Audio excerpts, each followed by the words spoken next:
Wednesday नाम की एक लड़की को देखते हैं जिसका आज स्कूल में पहला दिन था। इसकी हरकतों और पसंद नापसंद की वजह से ये कोई आम लड़की नहीं लगती थी। स्कूल में आकर जब वो अपने लॉकर को खोलती है तो वहाँ उसे उसका भाई बंधा हुआ मिलता है। वो जैसे ही अपने भाई को पकड़कर खोलने लगती है तो फौरन उसे कुछ ख्याल आने लगते हैं, जिसमें वो उन लड़कों को देखती है जिन्होंने उसके भाई को यहाँ बंद किया। वो यहाँ से उन लड़कों के पास जाती है उन्हें सबक सिखाने के लिए, जो पूल में तैरने की प्रैक्टिस कर रहे थे। वहाँ वो पूल में बहुत सारी मछलियों को छोड़ देती है जो काटती है। अब सारे बच्चे तो पूल से बाहर आ जाते हैं मगर एक बच्चा नहीं आ पाता और एक मछली उसकी टांग पर काट ली। उसकी हरकत के बाद स्कूल वाले उसे निकाल देते हैं। उसने पहली बार ऐसे नहीं किया था, बल्कि अब से पहले भी वो बहुत सारे स्कूल से निकाली जा चुकी थी। तो इसीलिए उसके माँ बाप उसे एक अकेडमी में ले जा रहे थे, क्योंकि वहाँ वेडनेसडे जैसे बच्चे ही पढ़ते थे, मतलब कि जिनकी हरकतें सबसे हटके होती थी। और वो वहाँ जाना तो नहीं चाहती थी मगर मजबूरन उसे जाना ही पड़ता है। अकेडमी के पास वाले जंगल का सीन देखते हैं जहाँ एक शिकारी शिकार करने आया था। वो जंगल के काफी अंदर जाकर एक जगह पर बैठकर चाय पीने लगता है, मगर तभी कोई चीज अचानक से आकर उस पर हमला कर देती है और बड़ी बेरहमी से उसे मार देती है। वेडनेसडे और उसके माँ बाप अकेडमी पहुंचकर वहाँ के प्रिंसिपल के पास जाते हैं। ये प्रिंसिपल भी वेडनेसडे की तरह ही आउटकास्ट होती है। आउटकास्ट में जलपरी, वेयरवुल्व्स, वैम्पायर्स, चुड़ैल और ऐसे लोग शामिल थे जिनमें जादुई ताकतें पाई जाती है, और इस तरह के ही सारे बच्चे इस अकेडमी में पढ़ते हैं। वेडनेसडे के साथ जिसने कमरे में रहना था, यानी उसके रूम में, उसने कमरे को काफी रंगीन बनाया हुआ था। इसीलिए सब कुछ वेडनेसडे को पसंद नहीं आता, क्योंकि उसे तो बस काला रंग ही पसंद था। यहाँ का सारा माहौल देखकर वो मुंह बना लेती है। तब उसकी रूममेट उससे पूछती है, तुम ठीक हो ना, क्या हुआ तुम्हें? जिस पर उसके डैड जवाब देते हैं, मेरी बेटी बड़ी अजीब है, काफी बोर है और बस इसी तुम जिंदा लाश समझो। अपने डैड की ये बातें सुनकर वेडनेसडे उन्हें घूरने लगती है। अब उसकी रूममेट उसे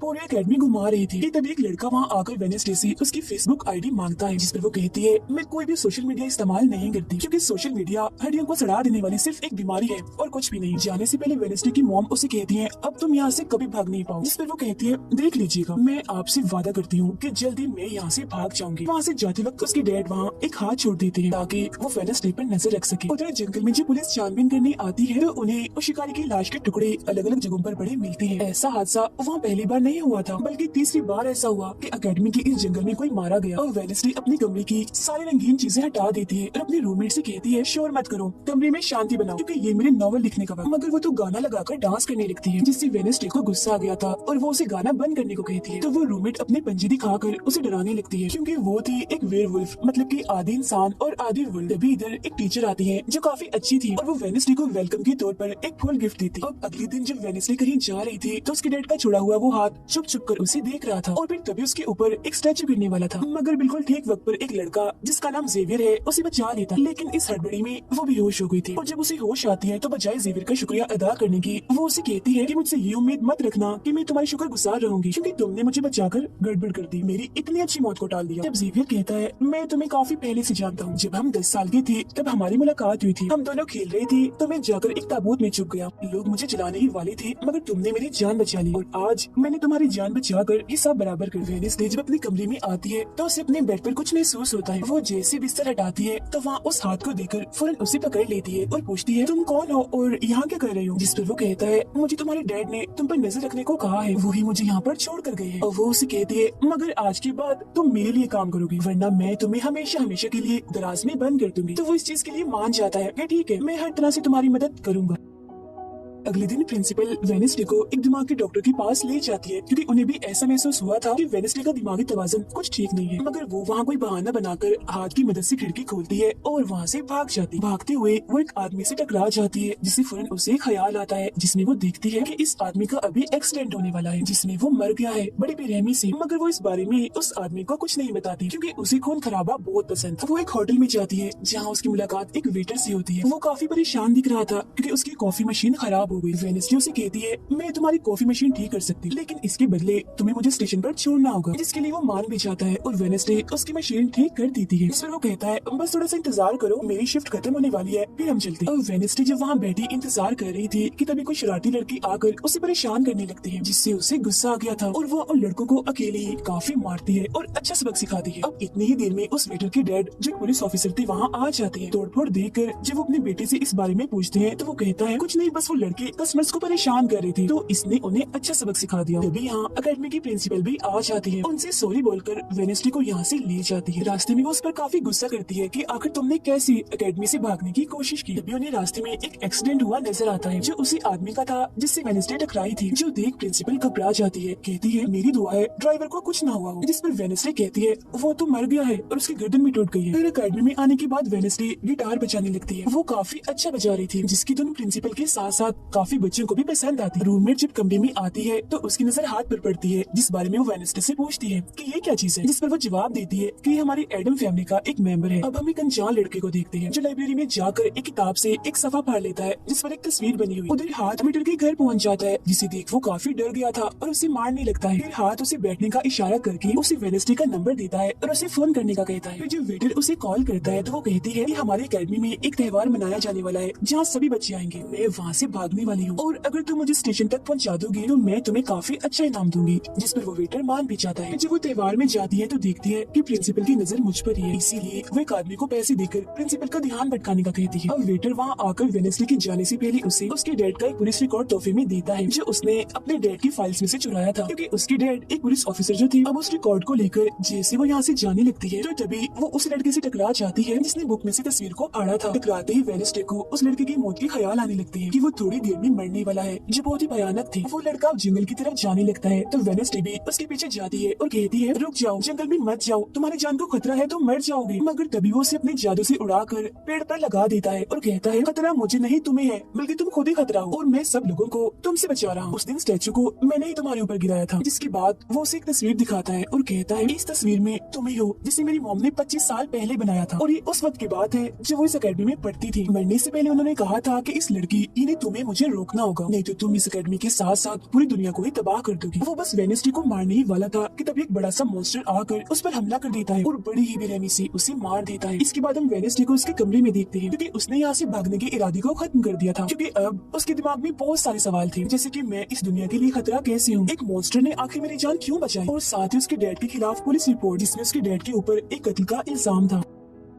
अब अगले दिन पुलिस ऑफिसर वहाँ आते हैं, क्योंकि वेडनेसडे ने ये रिपोर्ट लिखवाई थी कि उस अनजान लड़के की मौत मैंने अपनी आंखों से होती हुई देखी जंगल में। मगर पुलिस को वहाँ ना कोई लाश मिलती है और ना ही कोई ठोस सबूत। तो वेडनेसडे से पूछते हैं कि आखिर तुम इतनी रात को जंगल में कर क्या रही थी। जिस पर वो कहती है मैंने जंगल में उस लड़की को जाते हुए देखा था और जब मैंने उसका पीछा किया तो देखा कि एक मॉन्स्टर ने आकर उसे मार दिया है, जिसके बाद में बेहोश हो गई। तो फौरन प्रिंसिपल पुलिस ऑफिसर से कहती है उस लड़के का कोई कत्ल नहीं हुआ, वो जिंदा है, बस यहाँ से भाग गया है, इसीलिए आपको वेडनेसडे की बातों का यकीन नहीं करना चाहिए। अक्सर इसे इस तरह के दौरे पड़ते रहते, हम इसका इलाज करवा रहे हैं, जल्दी ही ठीक हो जाएगी। फिर जब प्रिंसिपल वहाँ से जाती है तो वो ऑफिसर से कहती है कि जंगल में कोई तो है जो सबको मार रहा है और उसी ने उस लड़के को भी मारा है। मगर तभी वहाँ वो लड़का आ जाता है जो जिंदा था और बिल्कुल सही सलामत भी। अब अगले दिन जब वेडनेसडे को डॉक्टर के पास ले जाया जाता है तो वो उससे पूछती है कि क्या तुमने ये अफवाह इसलिए फैलाई कि सभी की तवज्जो तुम पर हो जाएगी, यानी कि तुमने उस लड़के की मौत होते हुए देखा। जिस पर वो कहती है मैं जानती हूँ मैंने क्या देखा है, ओके, मुझे तुम्हें बताने की कोई जरूरत नहीं है। अगले दिन उससे पता चलता है कि उसी लड़के को बगैर किसी वजह से अकेडमी से निकाला जा रहा है, इसीलिए वो अपने साथी और साथ को उस लड़के के पीछे लगा देती है। अब प्रिंसिपल के कहने पर वेडनेसडे एक एक्टिविटी में हिस्सा लेती है, जिस मकसद के लिए वो एक क्लब ज्वाइन करती है, जहाँ उसके साथ सिर्फ एक ही लड़का था जिसके साथ उसकी दोस्ती हो जाती है। जब हाथ उस लड़के के पीछे जाता है तो देखता है कि वो अपना रूप बदल रहा है, जहाँ पहले वो एक बुरा इंसान और फिर अकेडमी के प्रिंसिपल का रूप ले लेता है। जिसके बाद हाथ आकर ये सारी बात वेडनेसडे को बता देता है। अब जब क्लास शुरू होने वाली थी तो जेवियर उसे कहता है कि मेरी साथ वाली सीट खाली है तो तुम यहाँ बैठ जाओ, तो वो उसके साथ आकर बैठ जाती है। जेवियर यहाँ मकड़ी की तस्वीर बना रहा था और फिर अपने जादू से वो उसे जिंदा भी कर देता है, मगर एक ही झटके में वेडनेसडे उसे मार देती है और उसकी राख उड़ा देती है। अब एक लड़की जो काफी बदतमीज थी और विलन भी थी, उसकी और वेडनेसडे के बीच काफी बहस हो जाती है, क्योंकि दोनों ही एक दूसरे से काफी चिढ़ती थी, एक दूसरे को जरा भी पसंद नहीं करती थी। फिर इसके बाद वेडनेसडे अपनी जगह अपने रूममेट को उस क्लब में भेज देती है जहाँ वो एक्टिविटी की प्रैक्टिस कर रही थी और खुद वो अकेली ही चली जाती है अकेडमी की उस जंगल में मॉन्स्टर को ढूंढने के लिए। वेडनेसडे को वहाँ उस अनजान लड़की का टूटा हुआ चश्मा भी मिलता है, वही अनजान लड़का जिसे मॉन्स्टर को मारता हुआ इसने देखा था। और अब जैसे ही वो इस चश्मे को छूती है तो लाइब्रेरी में उसे वहाँ एक किताब भी दिखती है, तो वो उस किताब को खोजने लाइब्रेरी में चली जाती है, मगर उसे वहाँ उस तरह की कोई भी किताब नहीं मिलती। जिसके बाद वो चुपके से जेवियर के कमरे में चली जाती है, क्योंकि वो लड़का और जेवियर एक ही कमरे में रहती थी। वेडनेसडे और हाथ यहाँ पर उस किताब को ढूंढ रहे थे, मगर तभी यहाँ जेवियर आ जाता है, जिस वजह से वो बेड के नीचे छुप जाती है। तभी जेवियर के पास वो विलन लड़की भी आती है और उससे कहती है तुम मुझसे क्यों नाराज हो, अच्छा गुस्सा छोड़ो, सुलह कर लो। जिस पर वो मना कर देता है। अब उसके इनकार पर विलन लड़की को को लगने लगता है कि ये सब वो वेडनेसडे की वजह से कर रहा है। इसीलिए वो कहती है कि कल मैं वेडनेसडे समेत तुम्हारे सभी साथियों की कश्तियों की धज्जियां उड़ाने वाली हूँ। बेड के नीचे छुपे वेडनेसडे और हाथ भी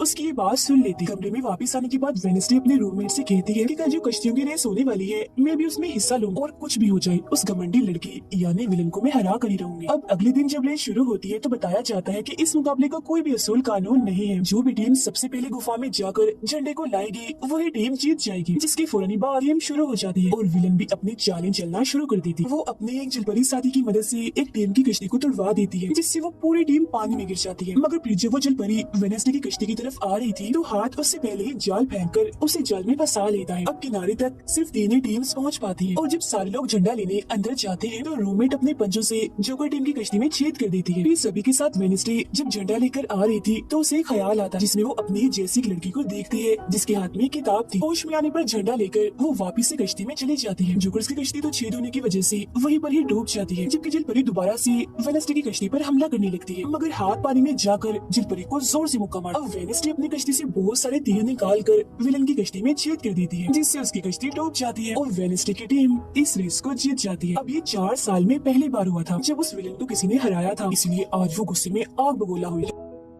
रात के वक्त वेडनेसडे एक स्टैचू के पास जाती है जिसके हाथ में किताब थी। किताब पर लिखी एक पहेली को जैसे ही वो सुलझाती है तो वहाँ एक रास्ता खुल जाता है। जैसे उसके अंदर जाती है तो देखती है कि यहाँ उसके मॉम डैड के अलावा और भी बहुत सारे लोगों की तस्वीरें लगी हुई है। उसे वहाँ वो किताब भी मिल जाती है जिसकी वो तलाश कर रही थी। मगर जैसे वो उस किताब को वहाँ से लेकर जा रही थी कि तभी अचानक से कोई आकर उस पर हमला कर देता है, जिससे वो बेहोश हो जाती है। अब उसे जैसे होश आती है तो देखती है कि उसे कुछ लोगों ने बंदी बनाया हुआ है जिन्होंने मास्क भी लगाए हुए थे। मगर उनकी आवाज सुनते ही वेडनेसडे उन्हें पहचान लेती है और कहती है कि मैंने तुम्हें पहचान लिया है, तुम अपने मास्क हटा सकते हो। असल में ये लोग और कोई नहीं बल्कि विलन और उसके साथी थे। इसी दौरान वो अपनी रस्सी भी खोल चुकी थी और वहाँ से जाने लगती है। मगर जाते जाते वो कहती है तुम सब छोटे बच्चे हो, अगवा करना भी तुम्हें ठीक से नहीं आता। वापिस आने के बाद वो उस तस्वीर को किताब पर लगाकर मुकम्मल करती है जिसे उस लड़की ने किताब से फाड़ लिया था और वो उसे पढ़ने लगती है। अब अगले दिन प्रिंसिपल सभी बच्चों को एक प्रोजेक्ट देती है जिसने उन्हें शहर की सारी दुकानों पर जाकर काम करना था। शहर पहुँचने के बाद वेडनेसडे जेवियर को वो किताब दिखाकर पूछती है कि क्या तुम इस किताब को पहचानते हो, जिस पर वो कहता है हाँ, इस किताब को लेकर मेरी और उस लड़की के बीच में लड़ाई भी हुई थी जिसके बारे में तुमने कहा था कि मॉन्स्टर ने उस पर हमला कर दिया था। ये किताब एक जादूगर की है और 30 सालों से भी ज्यादा पुरानी है, तो तुम इसके साथ क्या कर रही हो। ये सुन वो उससे पूछती है तुम उस जादूगर के बारे में और क्या जानते हो। वो कहता है कुछ खास नहीं, अगर तुम उस जादूगर के बारे में जानना चाहते हो तो तुम्हें उसके घर जाना होगा जो काफी पुराना एक खास घर है। अकेडमी के सारे बच्चे भी अलग अलग दुकानों में जाकर काम करने लगते हैं। वेडनेसडे एक वेट्रेस बनी थी मगर उसका नखरा गुस्सा देखकर कोई भी उसे खाने की चीज नहीं लेता। वेडनेसडे का दोस्त पेस्ट्री खा रहा था कि तभी शरारती बच्चे आकर उसे परेशान करने लगते हैं और बस फिर होना क्या था,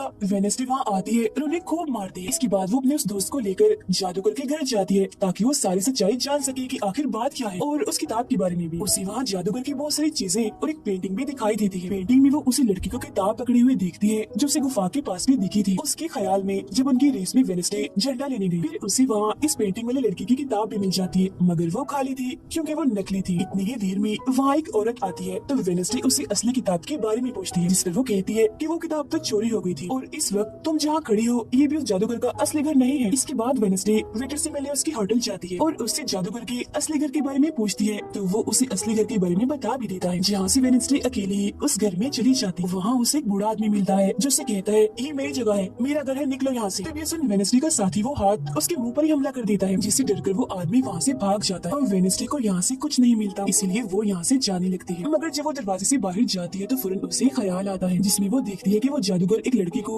चुड़ैल साबित करके इस घर में बंद कर देता है जहाँ उससे पहले और भी बहुत सारे लोग बंधे हुए थे। ये सारे लोग आउटकास्ट के थे, यानी कोई वेम्पायर था, कोई जलपरी, कोई वेयरवुल्फ तो कोई चुड़ैल। इसीलिए जादूगर इन सबको शैतान समझता था। इस तरह के सभी लोगों को यहाँ कैद करने के बाद वो इस पूरे घर में आग लगा देता है। वो बच्चे जिसे जादूगर ने चुड़ैल साबित किया था वो अपनी मॉम को आजाद करने की कोशिश करती है मगर नहीं कर पाती क्योंकि सभी लोगों को जंजीर की मदद से जमीन के साथ बांधा हुआ था। सिर्फ वो बच्ची आजाद थी, इसीलिए अपनी माँ के कहने पर उसे बेसमेंट के जरिए वहाँ से भागना पड़ता है। जिसके बाद वो जादूगर जो बेहद ही जालिम था सभी आउटकास्ट के लोगों को जला देता है। तभी वो लड़की वेडनेसडे के पास आती है और कहती है वो बहुत ही जालिम है, हम सबको मार देगा। तब इतनी ही देर में वो जादूगर भी वहाँ आ जाता है जिससे वेडनेसडे डर जाती है और वापस से होश में मतलब कि मौजूदा वक्त में आ जाती है। होश में आते वो हाथ से कहती है मैंने उस लड़की को देख लिया, उसने मुझसे बात भी की, मुझे लगता है वो मेरे खानदान की कोई मेंबर है। तभी यहाँ जंगल वाला मॉन्स्टर आकर इस घर पर हमला कर देता है मगर जब उसकी नजर वेडनेसडे पर जाती है तो वो यहाँ से भाग जाता है।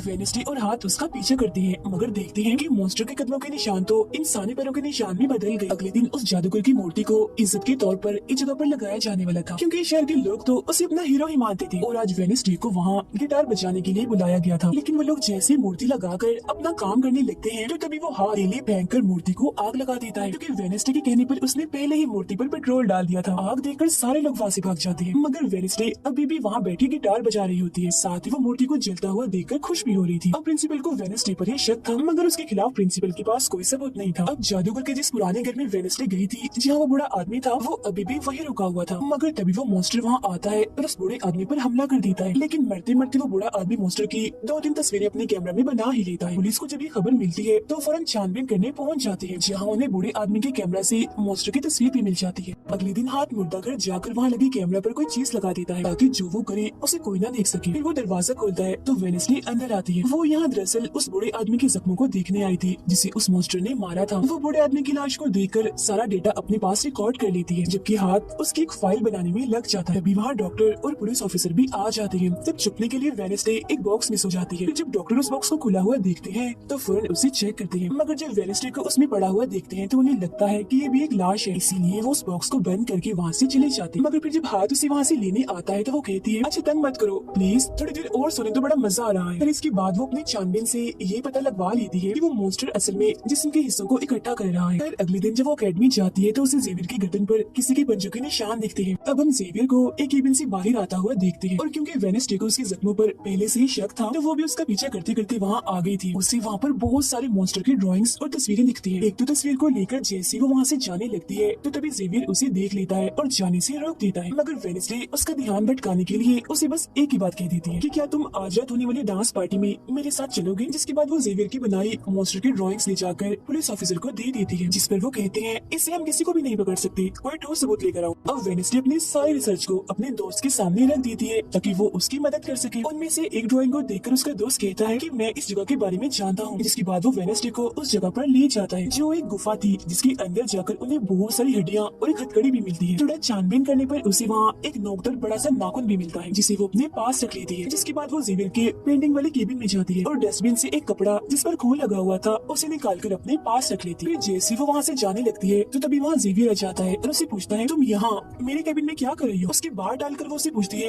ये जो चोट तुम्हारी गर्दन पर है ये तुम्हें कैसे लगी। तब वो बताता है कि पिछले कुछ दिनों से ये मॉन्स्टर मेरे सपनों में आ रहा है, इसलिए मैं इसकी ड्राइंग्स बनाता हूँ। मगर एक दिन मैंने अपने जादू पर से कंट्रोल खो दिया और ड्राइंग के अंदर से मॉन्स्टर की पंजे ने निकलकर मुझे नोच लिया। लेकिन अब क्योंकि वेडनेसडे उस पर शक कर रही थी, इसलिए वो उस पर काफी गुस्सा करता है और फौरन उसे यहाँ से जाने का कहता है। अब वेडनेसडे वो खून लगा कपड़ा और नाखून जाकर पुलिस ऑफिसर को दे देती है और कहती है, ये लो ठोस सबूत और बेशक डीएनए टेस्ट करवा लो, मेरे ख्याल से इतना सबूत काफी होगा, है ना।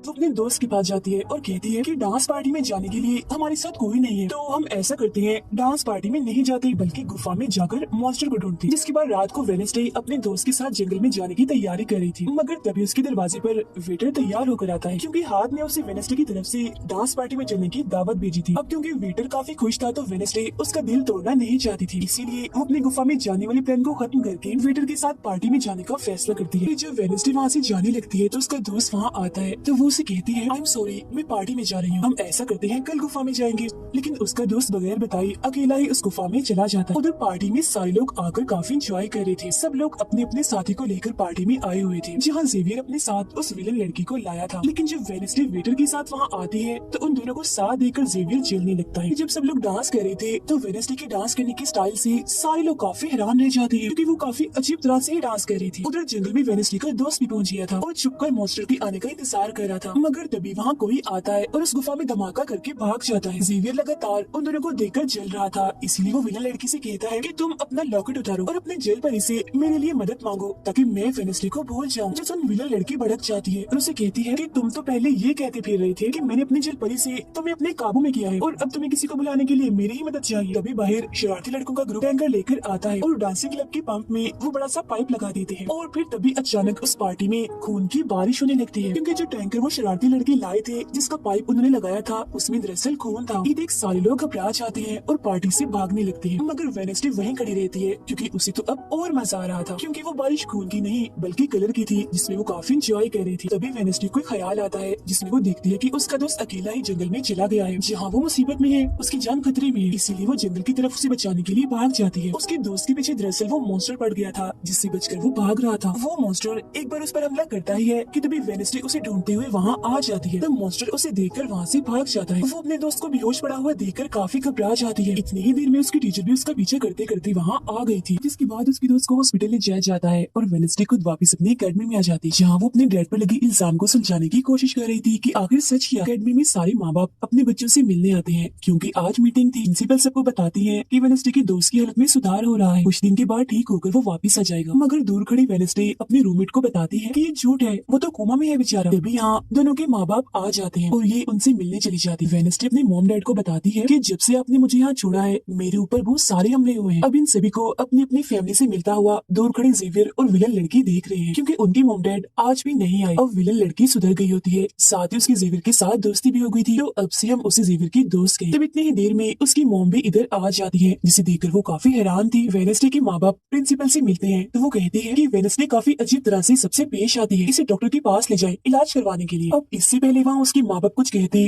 फौरन वो बोल पड़ती है कि रुकिए जरा डैड, मैं आपसे कुछ पूछना चाहती हूँ। ये देखिए एक लड़का जिसका नाम गैरेट है, इसकी कत्ल का इल्जाम आपके सर पर क्यों है और ये कौन था? तब वेडनेसडे की मॉम उसे कुछ भी बताने से इनकार कर देती है। तो वो अपनी मॉम को ये कहकर यहाँ से चली जाती है कि मत बताइए, बाकी सबूत मैं खुद ढूंढ लूं। वो सीधा जाती है हॉस्पिटल अपने दोस्त से मिलने, जहाँ उसका ख्याल वेडनेसडे का साथी हाथ रख रहा था। अब पता चलता है कि डॉक्टर ने अपनी जान ले ली है और ये डॉक्टर वही था जिसकी मुर्दा खाने से वेडनेसडे बूढ़े आदमी की लाश को देखने आई। मरने से पहले डॉक्टर ने एक खत भी छोड़ा था जिसमें लिखा हुआ था कि मैं गैरेट के केस पर शर्मिंदा हूँ क्योंकि मैंने उसकी झूठी रिपोर्ट बनाई थी। अब जब सारे लोग खाना खा रहे थे तो तभी वहाँ पुलिस ऑफिसर आकर वेडनेसडे के डैड को पकड़ लेता है और कहता है कि गैरेट की मौत के इल्जाम में तुम्हें गिरफ्तार किया जा रहा है। जेल में वेडनेसडे अपने डैड से मिलने जाती है, पूछती है कि बताएं गैरेट से आपका क्या वास्ता है। तो वो बताते हैं कि गैरेट तुम्हारी मॉम से बहुत प्यार करता था, फिर एक दिन जब तुम्हारी मॉम और मैं साथ थे तो गैरेट ने आकर मुझ पर हमला कर दिया। मैंने अपना काफी बचाव किया जिस दौरान गलती से उसकी मौत हो गई। ये सुन वेडनेसडे को उनकी बात थोड़ी झूठी लगती है। फिर वो पुलिस ऑफिसर के पास जाती है, कहती है मेरे डैड ने गैरेट को नहीं मारा और ये उनके खिलाफ साजिश की जा रही है। जिस पर वो कहता है दुनिया तुम्हारे हिसाब से नहीं चलती, हमारे पास सबूत आ गए हैं तुम्हारे डैड के खिलाफ। वो कहती है मैं नहीं मानती और मेरा ख्याल है कि जिसने मेरे दोस्त को मारने की कोशिश की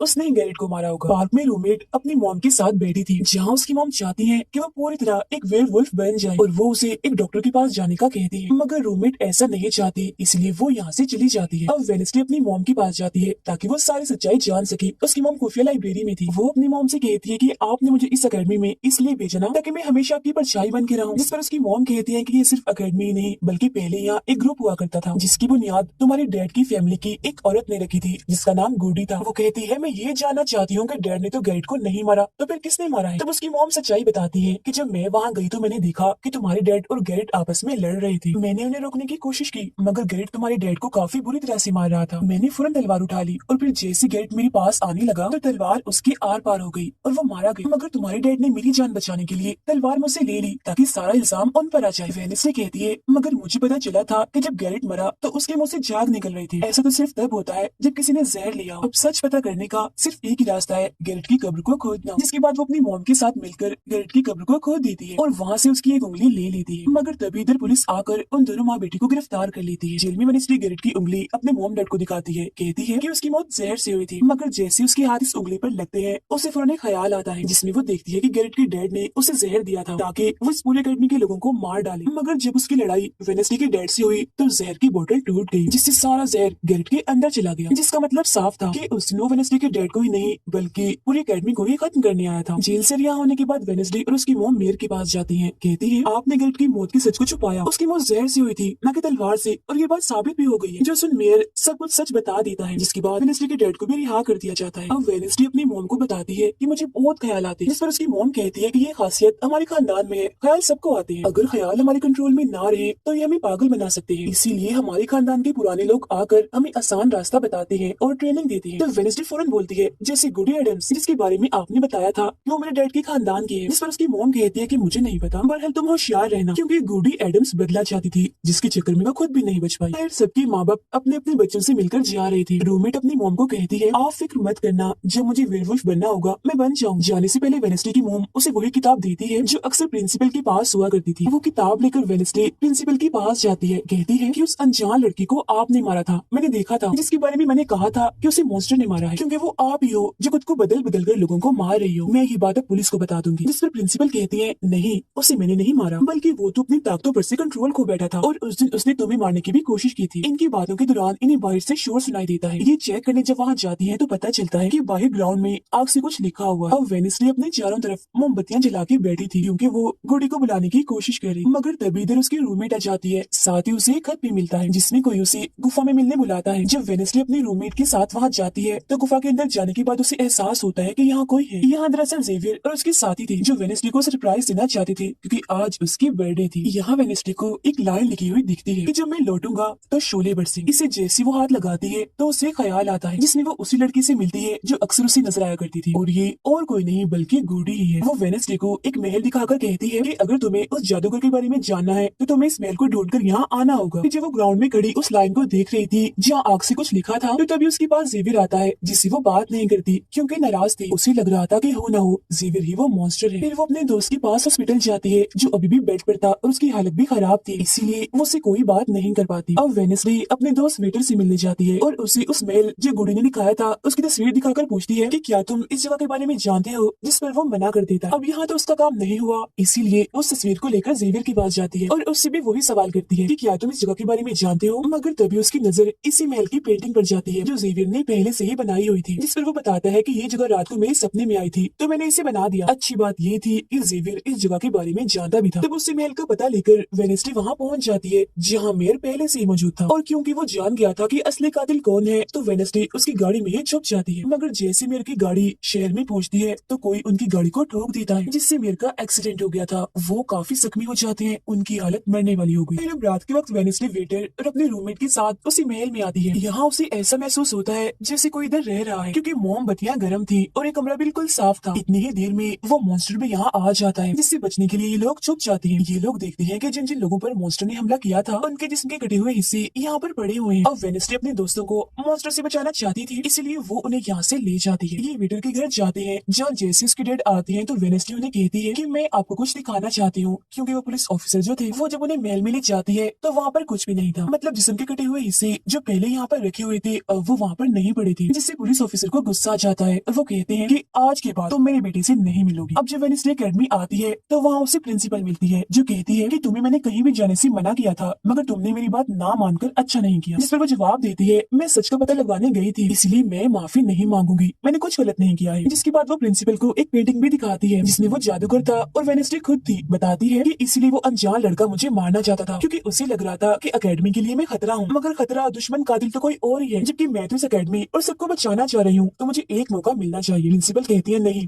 तुम कहीं नहीं जाओगी, आगे से ऐसी कोई भी गलती की तो मैं तुम्हें अकेडमी से निकाल दूंगी। और वहाँ से वो ये कहकर चली जाती है। वो जब अपने कमरे में वापस आती है तो देखती है कि रूममेट अपना सामान पैक कर रही है क्योंकि वो यहाँ से जा रही है। वो गुस्से में वेनेसडे से कहती है कि तुम्हें सिर्फ अपना काम ही निकलवाना आता है, फिर चाहे इसके लिए तुम्हारे दोस्तों के जाने क्यों ना चले जाए, आज वो अजीब सा मॉन्स्टर हमें भी मार देता। जिसके बाद वो यहाँ से चली जाती है। अब वेनेसडे बिल्कुल अकेली रह गई थी, इसलिए कमरे में एक जगह बैठकर वो उस बॉक्स को देखने लगती है जो वो जादूगर के महल से चुरा कर लाई थी। उसे बॉक्स के नीचे एक खत मिलता है जिसमें वेनेसडे की अपनी ही बहुत सारी तस्वीरें होती है। जो देख वो कहती है, मेरी एडम्स फैमिली, जादूगर, मॉन्स्टर और मैं शायद किसी न किसी तरीके से जुड़े हुए हैं। और जब ये बात मेयर को पता चली तो किसी ने उनका मुंह बंद कर दिया, मगर मैं चुप नहीं बैठूंगी और तुम जो कोई भी हो मैं तुम्हें ढूंढ लूंगी। देखना, अब मेयर की मौत हो गई थी और जब उन्हें दफनाया जा रहा था तो वेनेसडे वहाँ आती है और सोचने लगती है कि कातिल यहाँ आए लोगों में से कोई है, मगर तभी उसे जंगल में कोई दिखता है। वो पीछे करती है तो पता चलता है कि और कोई नहीं बल्कि उसका अंकल है। अंकल बताते हैं कि मेरे ऊपर चोरी का इल्जाम है तो कुछ वक्त के लिए मुझे छुप के रहना होगा। जब वेनेसडे उन्हें एक केबिन में छुपा देती है और मॉन्स्टर की तस्वीर दिखाकर पूछती है कि आप इसके बारे में कुछ जानते हैं, जिस पर वो कहते हैं, मैं ज्यादा कुछ तो नहीं जानता, अगर तुम्हें इसके बारे में जानना है तो तुम्हें खुफिया लाइब्रेरी में जाना होगा। वहाँ एक तिजोरी में डायरी है जिसमें इस मॉन्स्टर के बारे में सब लिखा है। आधी रात को वेनेसडे उस लाइब्रेरी में जाती है जहाँ जेवियर पहले से ही मौजूद था। तब ये उसे कहती है, जहाँ जहाँ मॉन्स्टर से हमला हुआ है वहाँ तुम पाए गए हो तो हो ना हो मॉन्स्टर तुम ही हो। मगर वो उसकी बात को अनसुनी करके यहाँ से चला जाता है। तभी इधर उसके अंकल आते हैं। ये मिलकर डायरी को ढूंढ लेते हैं जिसमें इस मॉन्स्टर के बारे में सब कुछ लिखा था कि ये मॉन्स्टर किसी के कंट्रोल में भी आ सकता है और फिर बस ये अपने मालिक के कहने पर ही काम करता है। रात के वक्त वो अपने साथी हाथ को कहती है कि मैं वेटर से मिलने जा रही हूँ, तब तक तो मेरी डायरी का ख्याल रखना। ये जब वेटर के साथ गुफा के अंदर जाती है तो देखती है कि यहाँ उसने गुफा को सजाया हुआ है क्योंकि वो उसे शादी के लिए पूछने वाला था। वापिस आकर वेनेसडे देखती है कि उसके कमरे का सारा सामान इधर उधर बिखरा पड़ा है और उसकी डायरी कोई चुरा कर यहाँ से ले गया है। फिर जैसे ही वो अपने साथी हाथ को देखती है तो घबरा जाती है, क्योंकि उसकी हथेली में किसी ने चाकू आर पार कर दिया था और अब उसमें जान नहीं थी, वो मर गया था। फिर वो हाथ को लेकर जल्दी से अपने अंकल के पास आती है और दुखी होती हुई कहती है, प्लीज अंकल, कैसे भी करके हाथ को जिंदा कर दीजिए। तब अंकल बार बार बिजली के झटके उसे देते हैं, जिससे वो जिंदा हो जाता है। वो उसे पूछती है, अच्छा तुम पर हमला किसने किया था? जिस पर इशारों से वो बताता है कि मैंने नहीं देखा, क्योंकि हमला पीछे से हुआ था। जिस पर वेडनेसडे गुस्से से भर जाती है, कहती है, चाहे कुछ भी हो जाए मैं उसे नहीं छोड़ूंगी, वो जो भी है। और वो प्रिंसिपल को आकर कहती है, किसी ने मेरे कमरे में तोड़ फोड़ कर दी है, साथ ही कोई उस डायरी को भी चुरा कर ले गया है। वो कहती है, वो डायरी तो खुफिया लाइब्रेरी में थी, तो तुम्हारे पास कैसे आई? तुम ऐसी हरकतें मत करो कि एकेडमी को बंद करना पड़े, ऐसा मैं होने नहीं दूंगी। फिर जब वेडनेसडे वहाँ से जा रही थी तो तभी उसके पास उसके साथी आते हैं और उसे जानकारी देते हैं कि गैरेट, जिसकी मौत का इल्जाम तुम्हारे डैड पर था, उसकी मॉम को किसी ने डबोकर मारा था और मरने से पहले उनकी सारी प्रॉपर्टी एक डॉक्टर ने हथिया ली थी। डॉक्टर नाम सुनकर वेडनेसडे को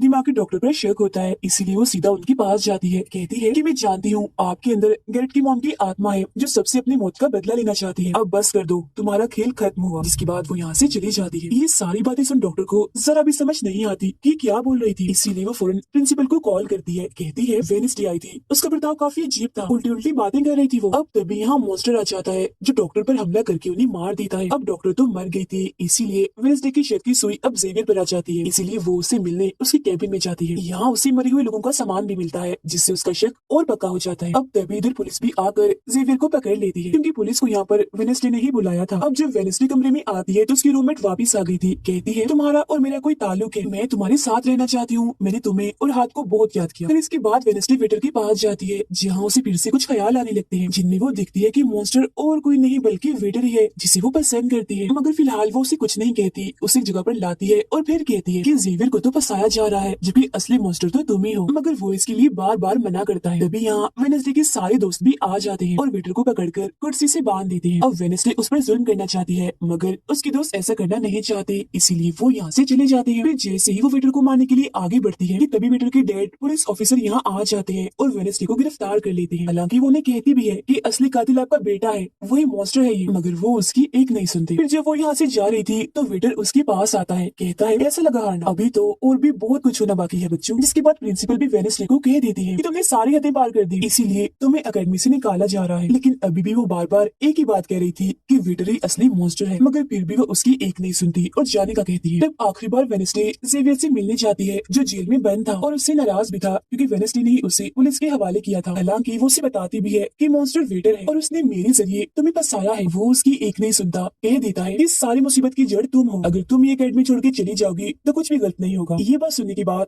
वो एक सेकंड भी नहीं रुकती और यहाँ से चली जाती है। वो अपने कमरे में आकर अपना सारा सामान पैक करती है, जिसके बाद वो सभी से आखिरी मुलाकात करती है। सबसे आखिर में वो अपने दोस्त से मिलने हॉस्पिटल में जाती है। कहती है, मैं तो जा रही हूँ, तुम अपना ख्याल रखना और हाँ, बाहर मत निकलना, बाहर मॉन्स्टर हो सकता है। और उस दिन गुफा में धमाका करने वाला और कोई नहीं बल्कि प्रिंसिपल ही थी। जिस पर वो कहता है, नहीं, धमाका करने वाले के जूते लाल थे, जबकि प्रिंसिपल कभी भी लाल जूते नहीं पहनती। ये बात सुनकर वेडनेसडे को पता चल जाता है कि असली कातिल कौन है। वो अपनी उसी टीचर के पास जाती है जिसे सब पसंद करती थी और कहती है, बाकी लोग तो बिला वजह मारे गए हैं, जबकि असली कातिल तो तुम ही हो। तुमने ही वेटर को अपने कंट्रोल में करके उसे मॉन्स्टर बनाया और धीरे धीरे उसे अपना गुलाम बना लिया, अपने इशारों पर नचाकर लोगों को उसके जरिए मरवाया। तभी यहाँ वेटर भी आ जाता है, जिसे वो टीचर कहती है, जल्दी करो, वेडनेसडे को मार दो। लेकिन दरअसल ये वेटर नहीं थी बल्कि प्रिंसिपल थी, जो लोग बदल कर यहाँ पर आई थी। और अब टीचर प्रिंसिपल के गले में जहर का इंजेक्शन घुसा देती है, जिससे प्रिंसिपल बेचारी मारी जाती है। वो वेडनेसडे को भी बांध कर जादूगर की गुफा में ले आती है। गुफा में आकर वेडनेसडे को पता चल जाता है कि जिन मरे हुए लोगों के जिस्म के हिस्सों को इकट्ठा किया गया था, वो दरअसल जादूगर को दोबारा से जिंदा करने के लिए किए गए थे। तभी यहाँ टीचर, जो असली विलेन थी, वेडनेसडे को बताती है कि जब गुडी ने जादूगर को मारा था तो गुडी ने अपने खून से जादूगर की कब्र पर एक ताला लगा दिया था, और अब जादूगर को जिंदा करने के लिए हमें गुडी की फैमिली मतलब एडम्स फैमिली के ही किसी इंसान का खून चाहिए, साथ ही पूरे चांद की रात भी हो। और अब हमें ये सुनहरी मौका मिल गया है जादूगर को जिंदा करने का, क्योंकि एडम्स फैमिली से तुम हो और आज पूरे चांद की रात भी है, हम तुम्हारा खून लेंगे। जिसके बाद टीचर वेडनेसडे के हाथ पर कट लगा देती है, जिससे उसका खून निकलने लगता है। फिर वो उसके खून से जादूगर की कब्र का ताला खोल देती है और फिर अगले ही पल जादूगर भी जिंदा होकर अपनी कब्र से बाहर आ जाता है। बाहर आते ही वो वेडनेसडे को चाकू मार देता है, जिससे वो जख्मी हो जाती है। इसके बाद वो एकेडमी को खत्म करने के लिए चला जाता है। अब तभी यहाँ गुडी एडम्स आती है और वेडनेसडे को बिल्कुल ठीक कर देती है, मतलब कि उसकी जख्म, और कहती है, मैंने तुम्हें ठीक तो कर दिया है, मगर अब की बाद मैं तुम्हें नजर नहीं आऊंगी। जंगल की रास्ते से जब वेडनेसडे जा रही थी तो तभी उसके सामने वेटर आ जाता है। उसे टीचर कंट्रोल कर रही थी, इसीलिए वो मॉन्स्टर बनकर उस पर हमला कर देता है। वो बस उसे मारने ही वाला था कि तभी यहाँ एक वेयरवुल्फ आ जाती है, जो और कोई नहीं बल्कि रूममेट थी, जो आज पहली बार वेयरवुल्फ बनी थी वो भी सिर्फ वेडनेसडे को बचाने के लिए। यहाँ वेयरवुल्फ और मॉन्स्टर के बीच काफी खतरनाक लड़ाई होती है, जिसमें वेयरवुल्फ मॉन्स्टर पर भारी पड़ रही थी और उसे काफी मारती है, अच्छा मजा चखाती है। इसके बाद वेडनेसडे जादूगर से लड़ने उसे रोकने के लिए अकेडमी में आ जाती है, जहाँ वेडनेसडे को बचाने के लिए जेवियर पहुंच जाता है। अब जैसे जादूगर जेवियर को मारने वाला था तो तभी सामने वेडनेसडे आ गई थी और वो बेचारी खुद जख्मी हो जाती है, मगर फिर भी वो जेवियर को कहती है कि तुम यहाँ से जाओ और बाकी अकेडमी वालों को बाहर निकालो, क्योंकि ये हम जैसे आउटकास्ट के लोगों को नहीं छोड़ेगा। जिसके बाद वो फिर से खड़ी हो जाती है, उसके हाथ में तलवार भी थी, जिसकी मदद से वो जादूगर से लड़ती है, मगर जादूगर काफी ताकतवर था, इसीलिए वो उसके सामने नहीं टिक पाती। वो बस उसे मारने ही वाला था कि तभी इधर जेवियर की दोस्त आकर जादूगर का ध्यान भटका देती है, जिस दौरान मौका देकर वेडनेसडे उठती है और तलवार के एक टुकड़े को जादूगर के दिल के आर पार कर देती है, क्योंकि ऐसा उसे गुडी एडम्स ने करने को कहा था। जहाँ जादूगर एक बार फिर से मर जाता है और उसका जिस्म जलने लगता है और राख बनकर उठ जाता है। जादूगर के मरते ही यहाँ वो टीचर आ जाती है, जिसके हाथ में गन थी, जिसे वो वेडनेसडे पर तान देती है, क्योंकि वो उसे मारना चाहती है। मगर तभी यहाँ वेडनेसडे का दोस्त भी आ गया था, जिसके पास बहुत सारी मधुमक्खियां थी। वो उन सभी मधुमक्खियों को टीचर पर छोड़ देता है, जिससे उसका भी काम तमाम हो जाता है। जब वेडनेसडे अपने मिशन में कामयाब होकर बाहर आती है, जहाँ सारे लोग खड़े थे, तो वो वहाँ अपने रूममेट को भी देखती है, जो अब वेयरवुल्फ से अपने असली रूप में आ गई थी। यहाँ वो दोनों पहली बार गले मिलती है, मगर हैरत, अब वेडनेसडे को कोई भी ख्याल नहीं आ रहा था। कुछ वक्त के बाद वेडनेसडे अपना नॉवल भी पूरा कर लेती है, मगर वो इसका एंड नहीं करती, यानी कि उसे खत्म नहीं करती और आगे बस एक सवालिया निशानी छोड़ देती है। वो जेवियर से मिलने जाती है, जहाँ वो उसे गिफ्ट देता है जिसमें मोबाइल था। वो इस गिफ्ट को ले तो लेती है, मगर कुछ नहीं कहती और वहाँ से चली जाती है। फिर जब वो अपनी गाड़ी में थी तो उसके पास मैसेज आता है, जिसमें उसकी कुछ तस्वीरें थी और साथ ही ये मैसेज भी था कि मैंने तुम पर नजर रखी हुई है, जिससे वो सोच में पड़ जाती है कि टीचर तो मर गई है, मगर अब उसके बाद ही कौन है जो सब कर रहा है। इसी सोच में वो अपने घर के लिए निकल जाती है। जिसके बाद हम पुलिस की गाड़ी को देखते हैं, जिसमें वो वेटर को बांधकर कहीं ले जा रहे थे, क्योंकि उन्हें भी पता चल गया था कि यही असली मॉन्स्टर है, इसे बस कोई कंट्रोल करता है। मगर तभी अचानक से वेटर दोबारा मॉन्स्टर बन जाता है और सभी पुलिस वालों को मार देता है। इसका मतलब ये था कि टीचर की तरह अभी भी कोई है